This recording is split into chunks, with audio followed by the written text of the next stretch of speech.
So what is Equal Citizens? So Equal Citizens grew out of the campaign because what the campaign taught me is, as much as money in politics is a corrupting influence in our system, it really stands for a more fundamental problem, which is we are not equal citizens. In 1,000 ways, this system renders us unequal. So money in politics is an example, gerrymandering is another example, the way votes get suppressed is a third example, but the one that became most striking at the end of that election was the way we elect our president. We do not have equal votes in the way we elect our president. The votes of a Republican in a state like California are worth 0 in the presidential election system, or a vote of a Democrat in Montana worth 0 because of the way we've allowed the states to construct the Electoral College. And so what Equal Citizens is trying to do is to rally people to this fundamental recognition that the one equality the framers of our Constitution thought they gave us, the idea of equal political equality, we have lost. And we have to fight for that equality in every sphere where it's important. And we're going to start in the context of the presidential election. Did the DNC rig the primaries? So rig is an interesting word, and it has several different connotations. So I think that it needlessly confuses the topic. But so, because some people assume it means you changed votes, like people actually voted for Bernie, but they changed the votes so Hillary won. I don't think that's what it means. I think it means changing the rules in the way that they did with you to make sure they got the desired result. So in that sense, isn't what they did with you in changing the debate rules rigging the primary?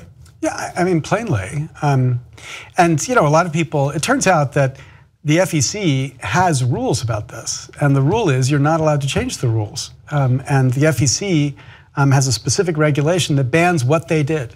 So a lot of people were trying to push me after the campaign was over to just bring a lawsuit to make this absolutely clear. And at that point I was like, there's no return from this. But it was plainly what that was, and it really hurts. Not because it hurt me, but it hurts because I really think the Democratic Party would have been a stronger party. If Hillary Clinton had said, look, I promise you, if you give me a Democratic Congress in the first 100 days, we will radically change the way money affects politics in Washington. We will have public funding of elections. We will have an amendment to repeal Citizens United out the door.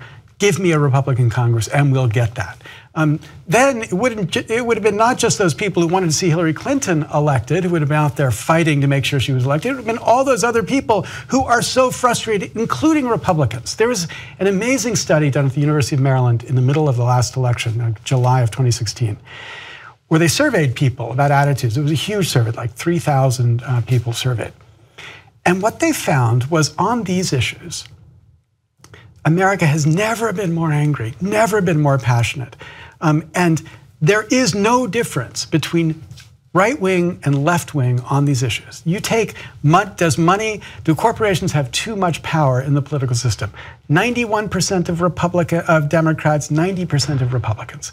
On every one of these issues about how this system has corrupted representativeness, there is no difference between Republicans and Democrats. And this is the great opportunity that we just left on the table. Somehow, our candidate became associated with the idea of the status quo, and that candidate, Donald Trump, became associated with the idea of ending the influence of big money in Washington. But of course, that was a complete lie. And the fact that she allowed that to be the framing is the most frustrating thing about that election.